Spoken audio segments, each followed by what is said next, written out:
del epitelio de la piel. Entonces, no hay un sistema de eliminación urinaria, por ejemplo, una hemosideruria. Hemosideruria es algo patológico. No debemos tener hierro en la orina.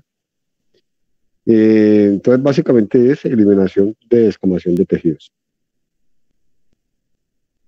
Las anemias las podemos dividir en dos tipos grandes. Las no regenerativas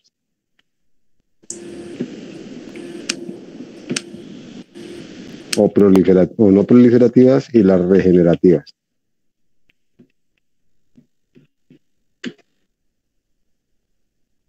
Aquí utilizamos un índice que se llama índice reticulocitario para definir cuál de las dos es. Y si es menor de 2, hace parte de esta. Y si el índice reticulocitario es mayor de 3, hace parte de esta de acá. Entonces, índice reticulocitario por debajo de 2 quiere decir que las anemias no regeneran. Cuando uno habla de que no regeneran, se está refiriendo a que la médula ósea no está produciendo glóbulos rojos o los produce en muy baja cantidad.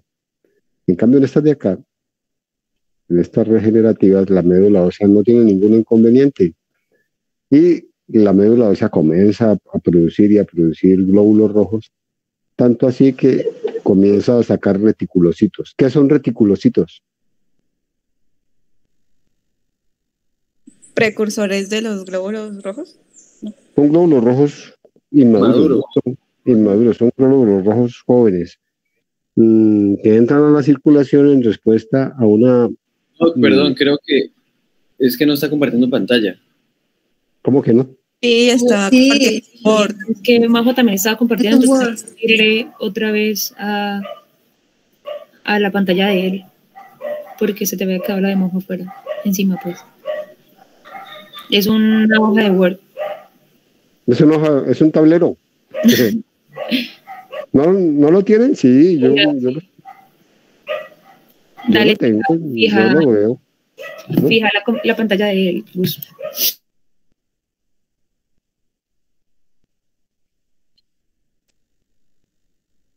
¿Tengo que hacer algo yo para que lo pueda compartir o es algo que tiene que hacer él? No, es algo que tiene que hacer él.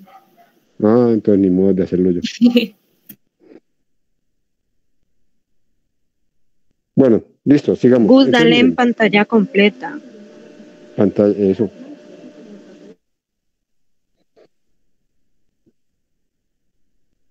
¿Listo?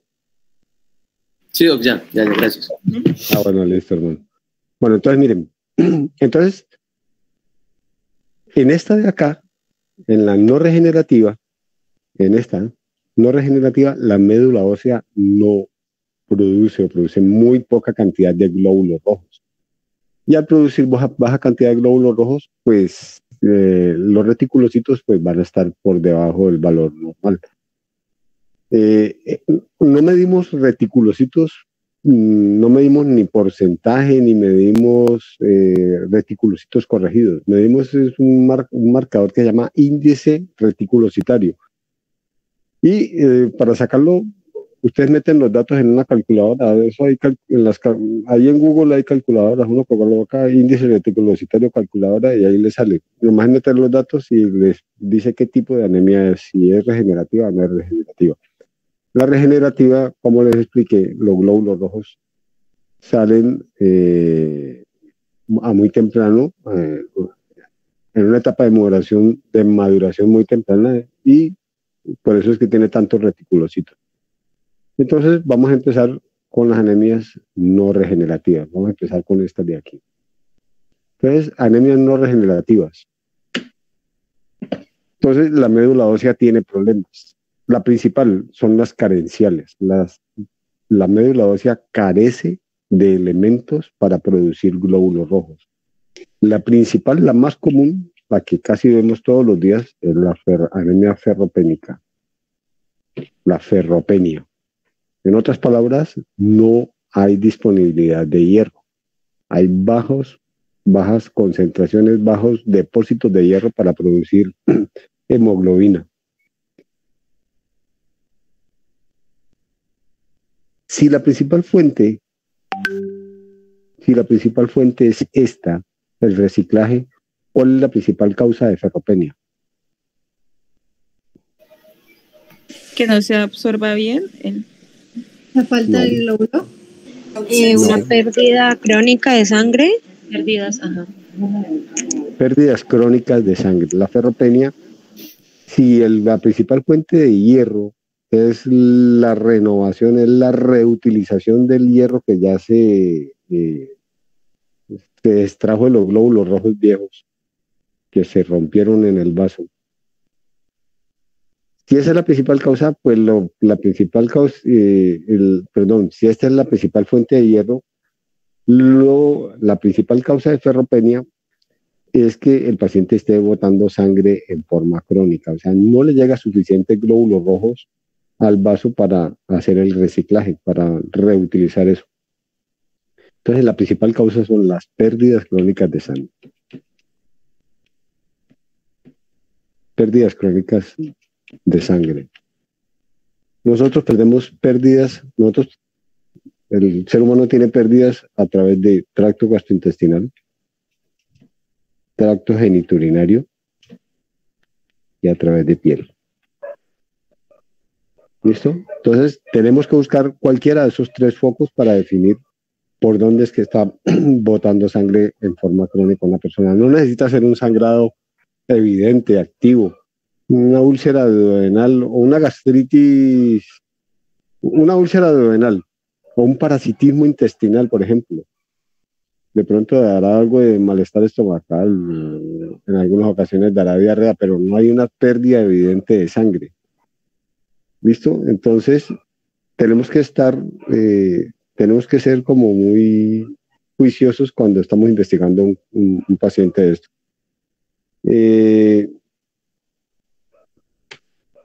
Ahorita hablamos de las pérdidas. Hablemos de la parte, cómo se ve el hemograma y la manifestación clínica. Bueno, básicamente las anemias prácticamente tienen todo el mismo cuadro clínico. Todas producen adinamia, palidez, debilidad generalizada. Las uñas son, ¿cómo se llaman las uñas? En forma de cuchara.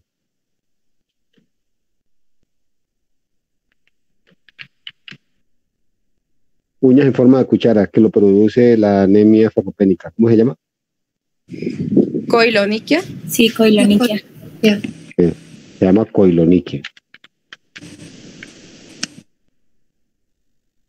He visto, no es raro, yo he visto pacientes con uñas en forma de cuchara, que pueden tomar la sopa así. Entonces, son blandas, son quebradizas, tienen forma de cuchara, el cabello también se cae muy fácilmente, se peinan y quedan pues con una mata de pelo en el peine. La implantación del cabello es mala. Bueno, las anemias tienen un comportamiento clínico muy similar. Hay algunas pequeñas diferencias entre una y otras que pues las vamos a ver en el transcurso pues, de la revisión. ¿Qué encontramos en el hemograma? Pues obviamente la hemoglobina está baja. En una mujer menor de 12, en un hombre menor de 13.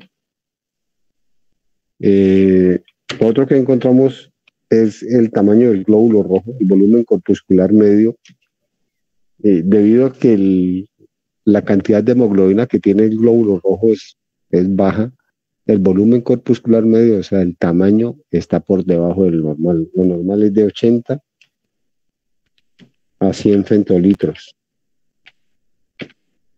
De 80 a 100 femtolitros.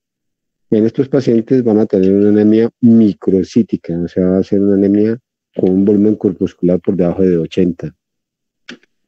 La cantidad de hemoglobina que se mide en picogramos se llama hemoglobina corpuscular media, va a estar también baja y generalmente está por debajo de 27 picogramos. No me preocupen por esos valores numéricos, muchachos. Yo nunca pregunto valores numéricos. No es- sepan dónde buscarlos, sepan tenerlos en cuenta y sepan interpretar, sepan que cuando el volumen corpuscular medio está en 70, es decir, esto es una anemia microcítica, tenemos que buscar causas de anemia microcítica. Entonces, miren, el volumen corpuscular medio bajo, la hemoglobina corpuscular media baja, se hacen otras mediciones que se llama perfil ferrocinético y vamos a pedir una ferritina, que es una proteína que se utiliza para almacenar hierro a nivel de médula ósea, pero se puede medir la ferritina sérica y esa ferritina nos puede dar un indicativo de cómo están los depósitos tisulares de hierro. La ferritina va a estar baja. Ya no me acuerdo el valor en este momento. Va a tener una ferritina baja. Tengan presente una cosa, la ferritina es una proteína. Y como una proteína que se produce en el hígado, se puede elevar en procesos inflamatorios. O sea, la inflamación produce ferritina alta aún con anemia. ¿Listo? La inflamación produce ferritina alta aún en presencia de anemia.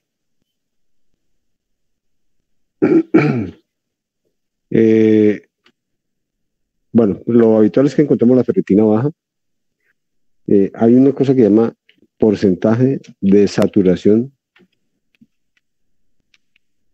de transferrina. ¿Qué es la proteína? La proteína que transporta el hierro, ese porcentaje de saturación debe ser mayor del 20%.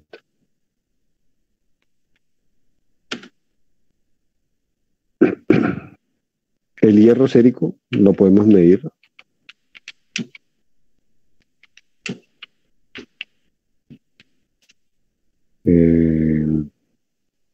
No me acuerdo el valor tampoco. Y hay uno que se llama capacidad de fijación del hierro. Siempre lo van a encontrar con estas siglas en inglés: Total Iron Binding Capacity, capacidad de fijación del hierro.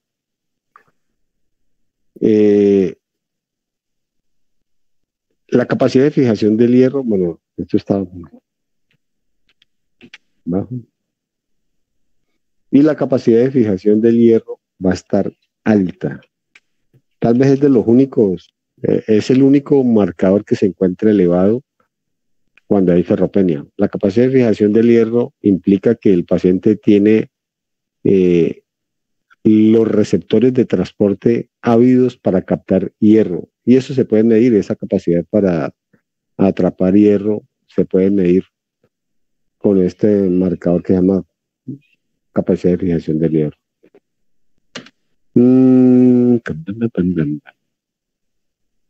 Bueno, entonces,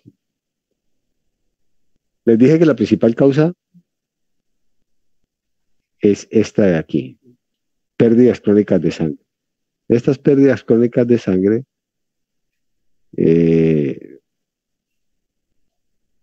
se pueden configuran una anemia ferropénica que se llama anemia ferropénica absoluta.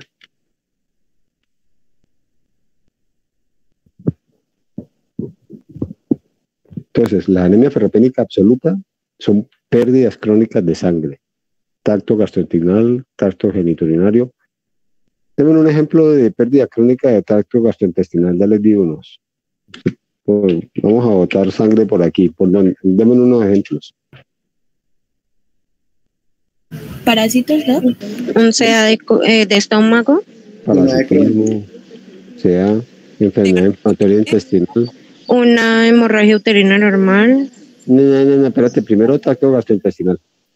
Una úlcera gástrica, una úlcera crónica. Coloquémoslo todo en enfermedad acidopéptica. Okay. Ahí están todos. Sí, las úlceras en cualquier parte del tracto gastrointestinal. Sí, una enfermedad acidopéptica, una enfermedad inflamatoria intestinal que coge Crohn, coge colitis ulcerativa, un cáncer, un parasitismo intestinal, siempre tengan en cuenta el parasitismo intestinal. Siempre tengan en cuenta eso, a veces me parece como que no, y resulta que sí. Yo siempre les cuento a un paciente que me llegó un campesino que me llegó con una hemoglobina de 4. Y lo que le encontramos al paciente en un coproscópico, uncinarias. Tenía una uncinariasis. ¿Cómo entra la uncinaria al intestino? ¿Cómo es la vía? ¿Cómo se contagia una persona de una uncinariasis? ¿Por los pies? Por los pies. Y los pies en la tierra descalzos. Los pies en la tierra descalzos. La uncinaria entra a través de entre los dedos, o sea, básicamente son lesiones interdigitales. Lesiones interdigitales penetran por ahí y pues hacen un ciclo que llega al pulmón y del pulmón pasan al tracto digestivo y de tracto, o sea, suben por vía aérea superior, llegan al tracto digestivo y se implantan ahí pues en el tracto gastrointestinal abajo y comienzan a chupar sangre. Esas uncinarias producen unas anemias violentas. Y la sospecha era esa, que era un campesino que andaba descalzo en el campo. Entonces ténganlo presente. Tracto genitourinario. ¿Cuál? Ahorita me lo dijeron. Hemorragia uterina normal. Una hemorragia uterina normal. Otro tracto genitourinario. Los cálculos al bajar pueden generar sangrado, ¿no? Algo así, ¿no? ¿Podría ser? Luego hay la hematuria microscópica, de pronto por algún síndrome nefrítico. ¿Pielonefritis? Ajá. Mm, O la propia infección, sí, la infección de las vejigas o la uretra de la próstata. no es tan común. Es más común, sabe, que los cánceres tanto, por ejemplo, un cáncer de vejiga, un cáncer ginecológico. Doc, ¿y los cálculos tampoco? ¿Un cálculo? Generalmente los cálculos no producen anemia, Hematuria, pero no tan significativa para generar anemia. Okay. no tan significativa para generar anemia. Anemia, ya. En cambio, algo crónico, constante, ahí bote y bote sangre, como un cáncer de vejiga, un cáncer, sea de cervix, sea de útero. Eso es una cuestión crónica que bota y bota y bota sangre. No es la sangre abundante, pero es una eliminación continua. Y eso es lo que va produciendo una pérdida crónica. ¿Y en piel qué van a encontrar? ¿Trauma? Úlceras. Úlceras. El trauma, sí, obvio, el trauma puede producir anemia, pero no, yo no estoy hablando yo no hablo de trauma. Yo hablo de cosas crónicas. De cosas crónicas, exactamente, una úlcera por decúbito, las escaras. Una UPP, sí. Las escaras. Listo, entonces investiguen siempre cuál es la causa de una ferropenia absoluta. Siempre hay que buscar la causa de la ferropenia absoluta. Entonces hay una que se llama ferropenia absoluta y esta pueden ser sus fuentes. Tenemos que investigarlas, tenemos que investigar si tiene diarrea, dolor abdominal, si el paciente ha tenido diarreas constantes con pintas de sangre, ardor en el epigastrio. Bueno, tienen que investigar, tienen que hacer examen físico y tienen que hacer historia clínica. Listo. Y hay una que se llama ferropenia funcional.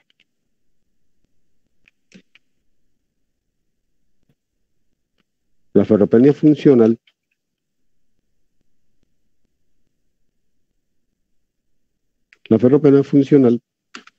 tiene que ver con una hormona que se llama hepcidina. La hepcidina es una hormona que regula la reutilización o la utilización del hierro. A ver, cuando hay mucho hierro, cuando hay mucho hierro circulando, hay bastante aporte de hierro a los tejidos, se libera hepcidina para disminuir ese aporte. El exceso de hierro produce hemocromatosis, que es dañino. Un exceso de hierro se comienza a depositar en los tejidos y los daña. Entonces se puede llegar a producir hemocromatosis. La hepcidina se produce en el hígado y la hepcidina es una hormona que tiene la función de decir, bueno, le dice al vaso, espere, no libere tanto hierro, téngalo ahí. O va a los enterocitos y impide que el hierro que han absorbido pase a la circulación. ¿Listo? El exceso de hierro entonces hace que se libere hepcidina.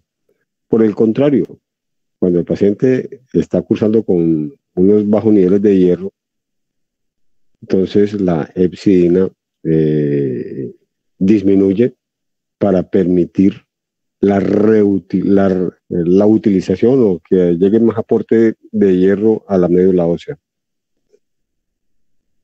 La hepcidina es una proteína que tiene la desventaja de, pues, obviamente que es... Acuérdense que nosotros tenemos, en el organismo siempre tenemos positivo y negativo. Tenemos algo que hace una función y tenemos algo que hace lo contrario. Y eso debe estar en equilibrio. ¿Cómo se llama ese equilibrio? Homeostasia, ¿cierto? Nosotros estamos en homeostasia. La hepcidina ayuda en la homeostasia del hierro. El problema es que cuando hay procesos inflamatorios crónicos, cuando hay inflamación, sobre todo inflamación, pues inflamación crónica, porque un proceso inflamatorio agudo no tiene tanto problema. El proceso inflamatorio agudo llega, le dio una celulitis, una inflamación aguda, se tomó el antibiótico y ya eso no pasó nada. Pero un proceso inflamatorio crónico, supongamos que le dio una artritis reumatoidea, que es un proceso inflamatorio crónico. Ese proceso inflamatorio crónico hace que se libere hepcidina. ¿Listo? Y ya vimos que la hepcidina bloquea la liberación del hierro del sistema retículo endotelial. ¿Me entienden el concepto, cierto? Sí, doc. Listo. Entonces lo que hace la inflamación es hacer que se produzca mayor cantidad de hepcidina. La inflamación puede ser estamos hablando de inflamación crónica. Entonces la inflamación puede ser por infecciones, puede ser por cáncer, y como en este caso que les mostré ahí, puede ser por autoinmunidad. Cualquiera de esos tres componentes, un proceso, dígame una infección crónica que produzca inflamación. VIH. VIH, sí señor. Un cáncer, pues no. Hepatitis. Una enfermedad inmune. Eso, una artritis reumatoidea, un lupus, Lupus. ¿ya? Entonces, estos pacientes pueden incluso tener buenos depósitos de hierro, pero tienen ferropenia. Tienen ferropenia funcional. No les está llegando hierro a los tejidos. Entonces, cuando ustedes buscan y tienen una anemia ferropénica y de volúmenes bajos y toda esa cosa, y ustedes le buscan por todas partes tracto gastrointestinal, tracto genitourinario, están buscando en piel y no encuentran nada. Listo, piensen en ferropenia funcional y miren a ver cuál de estas puede ser las causas que estén provocando la ferropenia. Cuando vamos a tratar una anemia, obviamente tenemos que tratar la causa. ¿Sí? Si el paciente tiene una úlcera duodenal, listo, verifiquen si hay que colocarle tratamiento contra el Helicobacter. verifiquen si hay que manejar la colitis ulcerativa, hay que colocarles mesalazina. Bueno, hay diferentes manejos para cada patología. Verifiquen si es un parasitismo intestinal y coloquen los antiparasitarios pues, que necesita el paciente. Entonces, siempre tratar la causa. Y para tratar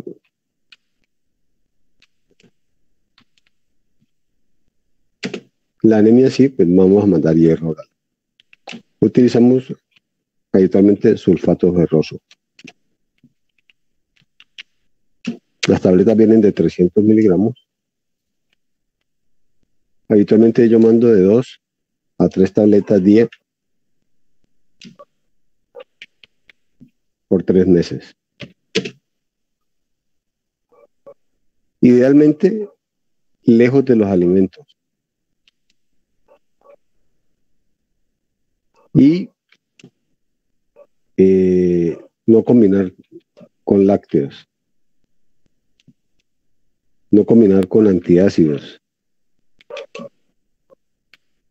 No combinar con inhibidor de bomba de protones.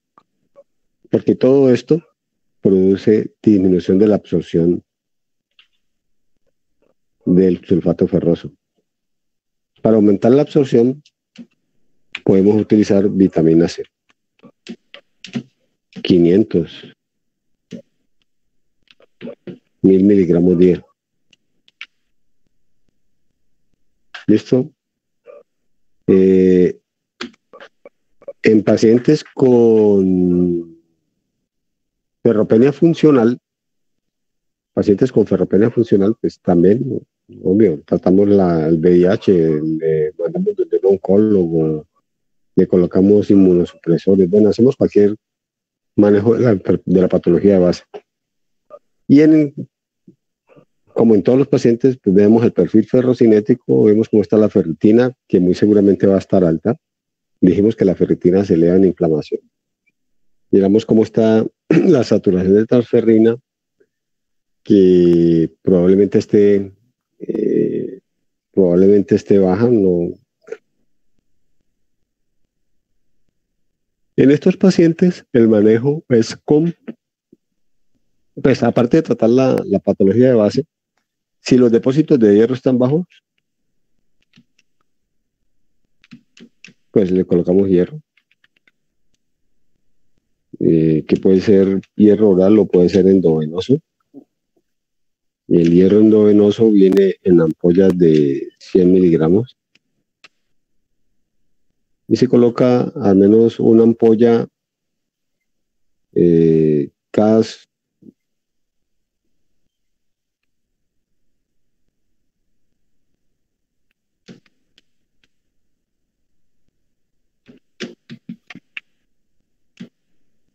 habitualmente yo utilizo 5 dosis en total.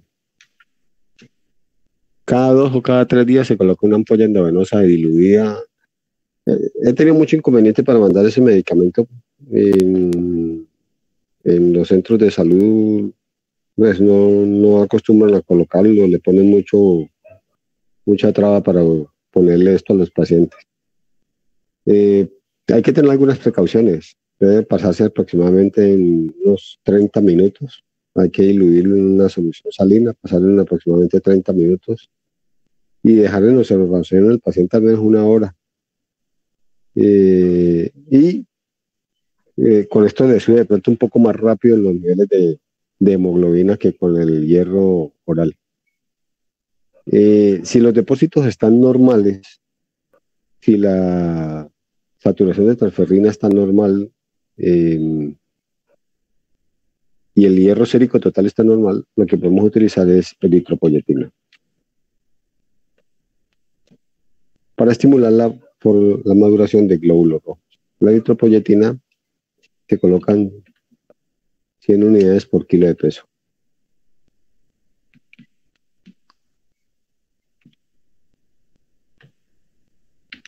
Habitualmente se coloca lunes, miércoles y viernes. Entonces utilizamos eritropoyetina 100 unidades por kilo de peso subcutáneo. Una ampollita subcutánea 3 veces por semana.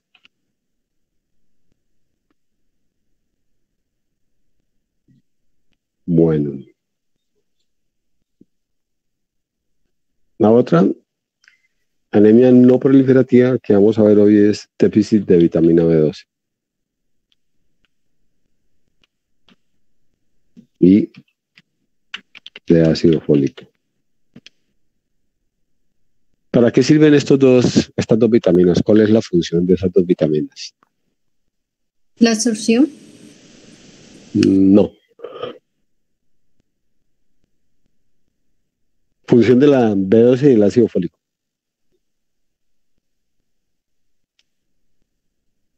¿Función de ADN? Sí. Las dos, sobre todo el ácido fólico.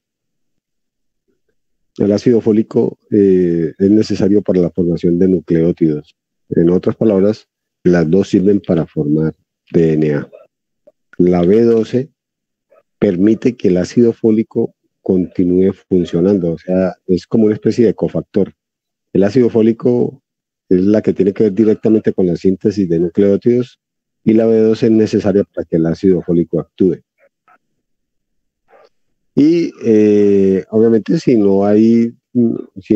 falta alguno de los dos, pues se va a producir un trastorno en la formación de los glóbulos rojos. Los tejidos que más muestran compromiso son los tejidos que más rápido recambio celular tienen.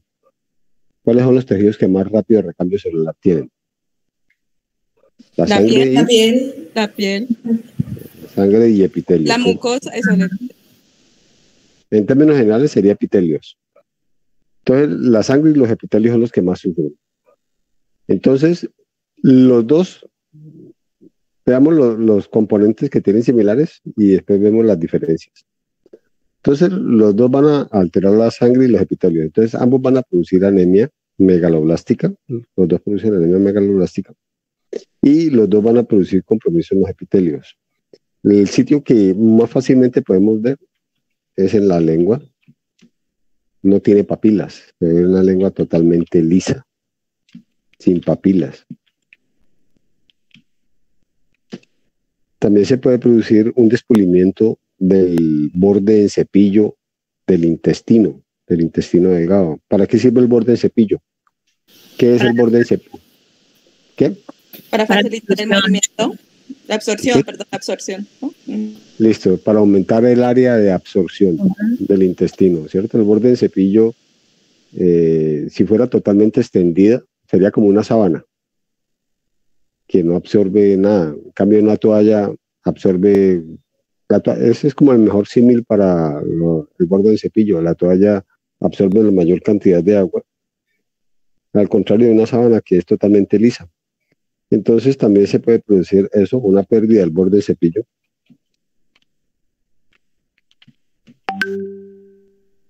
Y eso puede llegar a producir diarrea, pues, que puede ser de características crónicas, ¿no? De varias semanas de evolución. Y obviamente pérdida de peso, pues, por la diarrea. Pérdida del borde. Eso son de las características comunes. La otra característica común que tiene es que tienen una hemoglobina baja, ambos, con un volumen corpuscular medio mayor de 100. ¿Sí? Entonces, tiene una anemia macrocítica. Macrocítica, y la conocemos con el nombre de megaloblástica.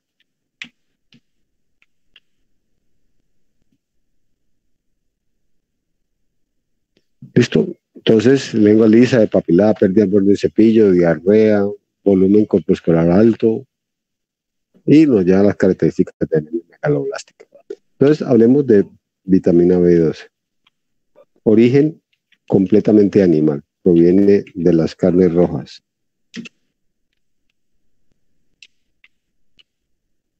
Proviene de carnes rojas.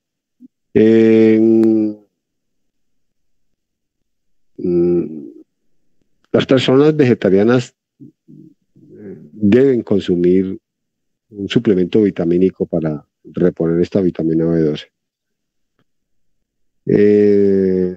La principal causa de déficit de vitamina B12 son los problemas de tipo absortivo, no son carenciales, no es falta de consumo. Bueno, sí, la falta de consumo puede ser, pero la vitamina B12 tiene unas características. Uno, primero, los depósitos son altos. Los depósitos de vitamina B12 en el organismo son altos. Los requerimientos diarios son muy bajos.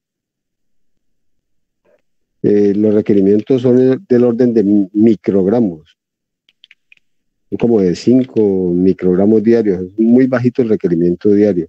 Los depósitos son altos. Y adicionalmente tiene una cosa que se llama circulación enterohepática.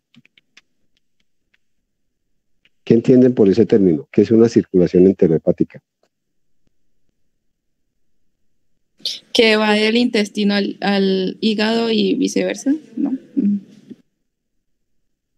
Pues algo parecido, ¿no? O sea, la circulación enterohepática es que hay muchas sustancias que se eliminan a través de la bilis, entonces, incluida la vitamina B12.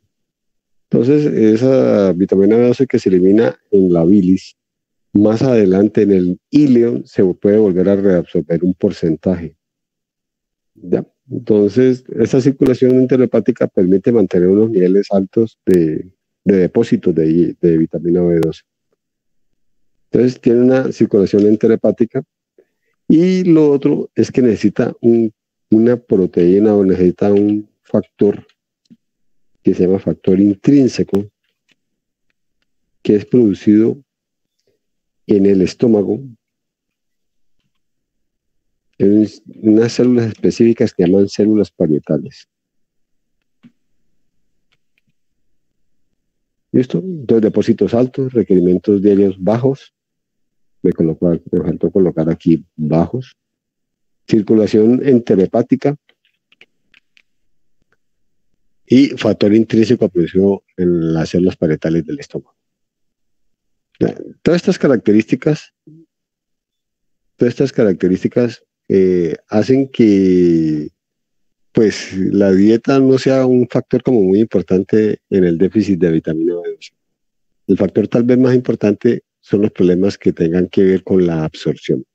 Y entre ellos, el más importante es una enfermedad que se llama anemia, ¿qué? Perniciosa. Exactamente. Se llama anemia perniciosa. La anemia perniciosa es una enfermedad autoinmune donde se produce un ataque contra las células parietales.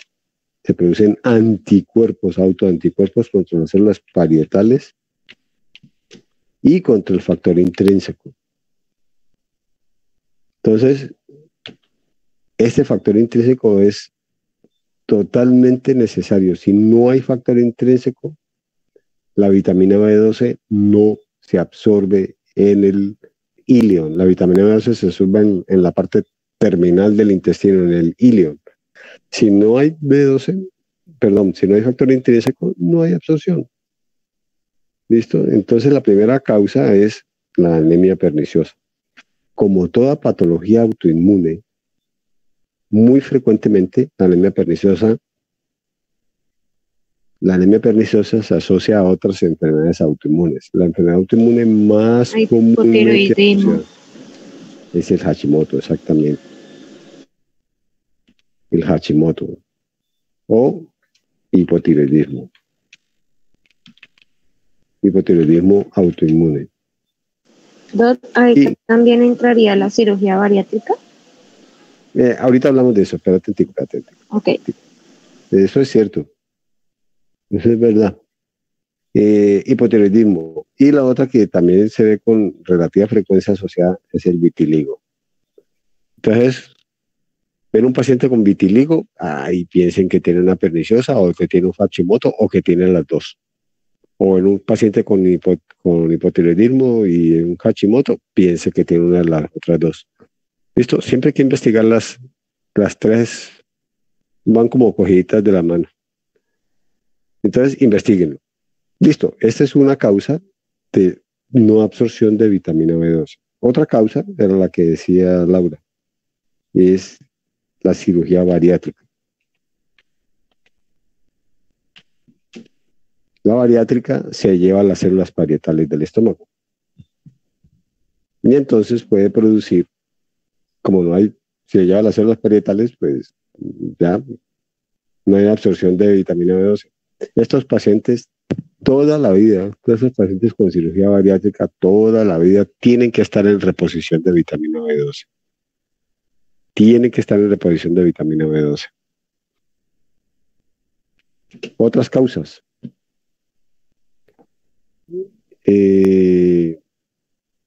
Una enfermedad de Crohn.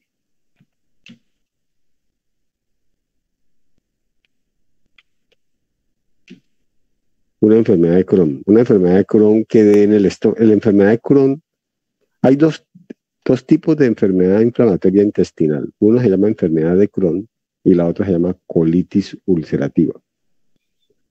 El nombre lo dice, colitis ulcerativa, solo da en el colon. Colitis ulcerativa solamente da en el colon. Pero enfermedad de Crohn da en cualquier parte del tracto gastrointestinal, desde la boca hasta el ano. En cualquier parte da la enfermedad de Crohn. Entonces, una enfermedad de Crohn que dé en el estómago y que afecte las células parietales. O una enfermedad. La gastritis crónica. Una gastritis crónica atrófica que muy frecuentemente se ve con la anemia perniciosa, la gastritis crónica atrófica. Una enfermedad de Crohn que afecte el íleon, donde se absorbe la vitamina B12. ¿Ya? Es más, creo que Crohn describió la enfermedad de Crohn, precisamente la primera que describió era en el íleon. Entonces no es una ubicación tan rara, pues es más o menos frecuente la enfermedad de Crohn para tenerla en cuenta. Bueno, entonces, miren, son problemas no de tipo carencial. Bueno, sí, en algún momento estos depósitos se van a acabar. Estos depósitos son altos, pero aproximadamente se calcula que esos depósitos, de una persona que se ha comido alguna vez carne en su vida, esos depósitos se calculan aproximadamente como para 5 años. Después de 5 años de ser un vegano, un vegetariano estricto, bueno, ya ahí sí la cuestión no es absortiva, sino que es un problema de tipo de carencia, de falta de ingesta de vitamina B12. ¿Ya? La vitamina B12, adicionalmente, de sus funciones que tienen que ver con la formación de DNA, adicionalmente tiene una función en la formación de mielina. Entonces, aparte de producir todo el compromiso que produce tanto la B12 como el ácido fólico, también tiene un compromiso a nivel del sistema nervioso central y sistema nervioso periférico. Entonces, yo he visto pacientes jóvenes con mielopatías. ¿Qué es una mielopatía? ¿Qué es una mielopatía? Una patología que afecte las células, pues la mielina, pues la que recubre ¿cómo se dice? Los terminales nerviosos o los conductos de los nervios encima. No. Otra cosa. Compresión de la médula. La mielopatía, lo que pasa es que la estás suscribiendo solamente en una compresión. Cuando uno dice que hay una mielopatía, la mielopatía puede ser por compresión, es cierto, pero también puede ser por déficit de vitamina B12. Entonces, cuando uno dice el término mielopatía, se está refiriendo a un daño, a un compromiso de la médula espinal. Un compromiso de la médula espinal. Hay un compromiso desmielinizante de la médula espinal. Entonces,